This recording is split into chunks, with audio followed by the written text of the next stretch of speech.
All right, Oris. Yes, sir. So, Ghana. What brings you to Ghana? Well, I'm here to well, I just wrapped up the Cursed Ones. It's a movie written by Maximilian Closin, directed by Nana Obari Yeboah. Yeah, he. I was offered this film a few months back, and even without even looking at the script, because the director said, he was a big fan of mine growing up, and it'd been an honor for me to do this, and he had seen my work and sometimes in April. He just pretty much followed my career from his point of view, and someone that he's always wanted to work with.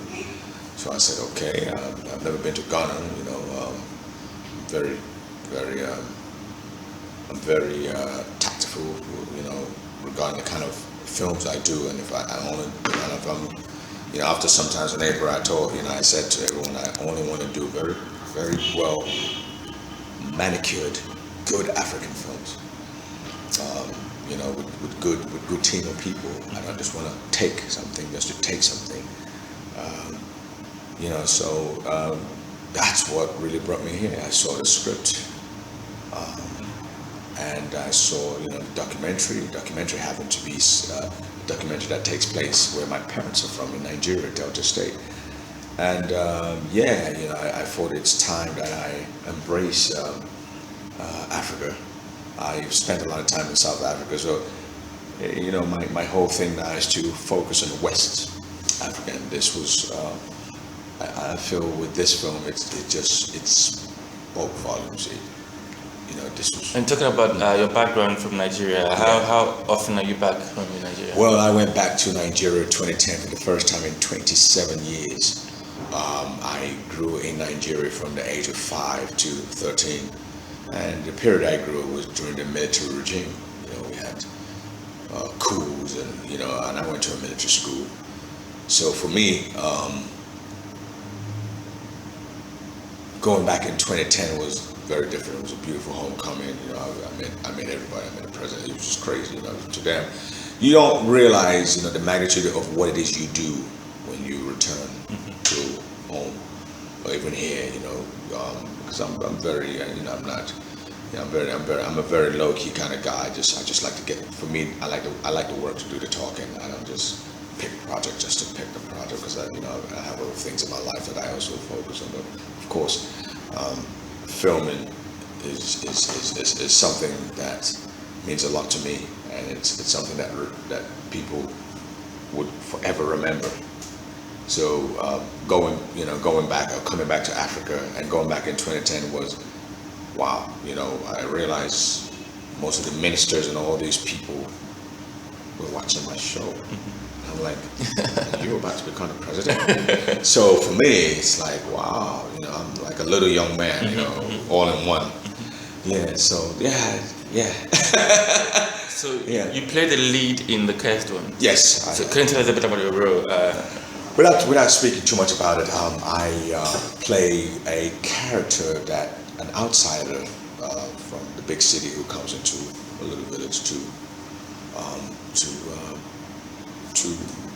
make a report about something. He's just there, like in his normal day of life, and all hell breaks loose. That's as little as I can keep it, and he just branches it out.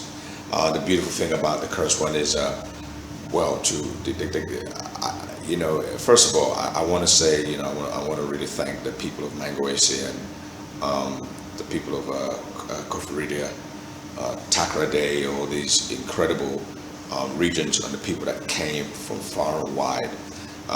It was basically a project, a labor of love. It definitely wasn't a project for money. You forget that. It wasn't about money. So things were a bit rough.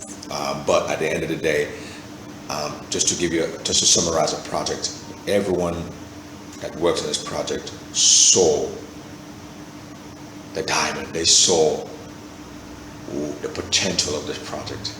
When they saw me, they saw Jimmy, they saw, Fred, I'm a gay, they saw Kofa, Ramapru, David, Danto. Come on. You know when you got veterans with high quality skills and you got come together. So how was it like working with these Ghanaian stars? Is it a bit different from what you know in terms of acting, the way they execute the acting? And they executed it. I mean, I worked with Dennis Hopper and Christopher Lambert. I worked with a lot of big heavy hitters. Honestly, I felt like I was working with the same. I felt like I was in LA. I felt like I was in London. These guys were on their game. I was a bit, I wasn't a bit, I wasn't concerned about anything because Nana, when I met him in London and he lives in London, I have to say he is an actor's director. He's an actor's, not only a director, but he's also a psychologist. He understands the psyche of human nature. So he had no choice. He knew what he wanted. So he's one of those directors you can trust that he will pull the right people, whether they've never acted before, whether he just knew exactly what he wanted. So I wasn't worried. That was the last thing on my mind because the way he approached me and the way he knew that I can handle the job spoke. I was like, okay, good. He saw. So I think he made the journey for me easy to work with all the people that came together for this project. Yeah. From the little I've read about the curse one online, it seems to be a supernatural thing, and which seems to be something that you're tied into. From the one that everybody knows you for, Adventures of Sinbad and Highlander. Do you have Sometimes in April? Do you have an affinity for these kind of movies and series? First of all, I don't know who said supernatural. It's a true story. It is a true story. Yeah. No witches, nothing. It's a documentary. Okay. Out there. It's no big secret. It's out there. The reason I took this project because growing up in Nigeria, I witnessed these things myself. These ridiculous accusations of people. So it was nice to bring that out to the open. Good. And it's controversial. It's an epidemic, and it's something many of us can sit on a dinner table. And those of friends of mine back home who've seen the documentary, their hearts were ripped out, and they were so happy that we were bringing this movie to light. And time will tell, isn't it? It's time will tell. People will realize, wow, we got an issue here. We understand that that's the way people live, but we need to step in and try to, find a way to educate ourselves. So for me, as an African, it's an opportunity for me to hint at our leaders, like, listen, you guys, you need to really find a way to re-educate our people about this, because we can't have outsiders come in to help. That's not going to happen. We have to do that. Like this Ebola and stuff like that, we got to step in and do that ourselves. Zaire did it, so we got to. It's just these little things. But it's nice to take a project like this onto another level, a level where you can really stretch it, do it well, and it's bearable and it's watchable. So it's not done the what I call the half-assed, quick, shoot with no care. You know what I mean? So it's done on a proper standard movie that anybody from wherever part of the world can sit and go, what is this? Interesting. Wow, we didn't know. Yeah. So apart from the cast one, what's new for you? What people look out for? Wow, a lot of stuff. I'm in line for quite a lot of things. I get a lot of offers at this stage of my life, and I just love to do good stuff. So I have a movie in Kenya that I've got to go to. I've got something in Paris, a TV series in Paris, just a guest appearance, and Also, besides that, what's making me very, very excited is that I've just started my brand. It's a luxury accessory and jewelry brand for him and her. And I think that's just because of my past in fashion, and the passion I have for that. Also, what's the name of the brand? What's the name of the brand? Oris Erhuero Couture. So it's your name. Yeah, and also just teamed up with some incredible young men for Swag of Africa. So it's a management company that will be dealing with entertainment and sports, but to help a lot of undiscovered talents, especially football players, that just need a chance. They just need someone to give them these kids are way deep into the woods, and nobody knows about them, and just bringing them out.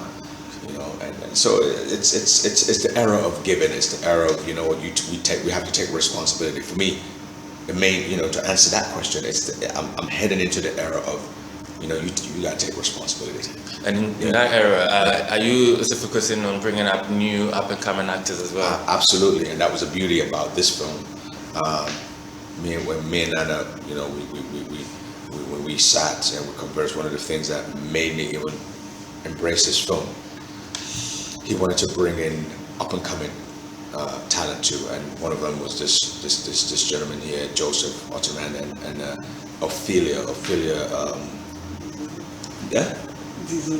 Desenu, yes, Desenu. She's a 13-year-old. The thing when you see someone like Lupita and how she made you go, wow. Imagine a 13-year-old girl, let's say 3 notches up, very well composed, and from this beautiful country. And when you see her, you don't see an African actress, you see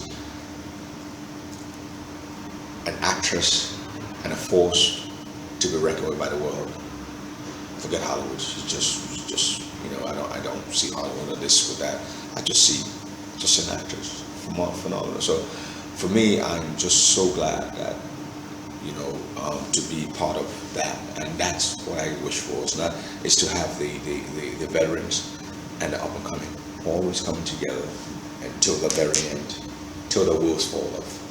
Let's talk a bit about Hollywood. I mean, last year, for instance, was a good one for, people like us who have background like yourself in terms of British, Nigerian, British Ghanaian, like Chiwetel. And yes. Do you see those people welcoming, the indigenous African actors to anytime soon? Because it looks like a lot of the people who have made it there have had some sort of influence from the West that could, like Chiwetel. But how about those from kind of movies like say Cares make an impact that could? Absolutely. That's one of the reasons I did it. It's already tipped for Cannes, Berlin. It's already tipped for the big festivals. The quality of it alone, oh my God, that's the beauty. That's one. I saw the vision before the vision before I even got on the plane. Absolutely, they're about to get knocked out. This is not what this is not what people think it is, and they got it all wrong. Because the way it's done, we got a German writer who was in it. We have one of the award-winning young 25-year-old autistic cinematographer. Nicholas Laurie. This guy's a beast. This guy is just like the way he lights films. Man, you'd be amazed. I think we had, some productions are usually they come like this. This production, you had this. And everyone in this production had, most of the executive producers on this too. Anyway, everyone in this production, believe it or not, they have the power. So you can imagine when you look at a lot of the Hollywood films and this and that, you saw that in one setting and no fat around it. Straight, raw meat, no BS, no. You know what I mean? So everyone came with 100% pure uncut talent to drive right through. We had no choice. I had no choice. I mean, I'm stuck. You know, I'm not in Accra, I'm not in Lagos, not in LA. I'm stuck. You know, you up there. So I had no choice but to come with my A game. And so, the cinematographer, and Nana, and, you know, this guy is big. I mean, he's the most down-to-earth director you'd ever meet. You know, his thing is, I don't want to be rich. I just want to make good films. Damn it. You know, that's what he says. Yeah. Great. You know, I think that's good. So I just do a quick one with you.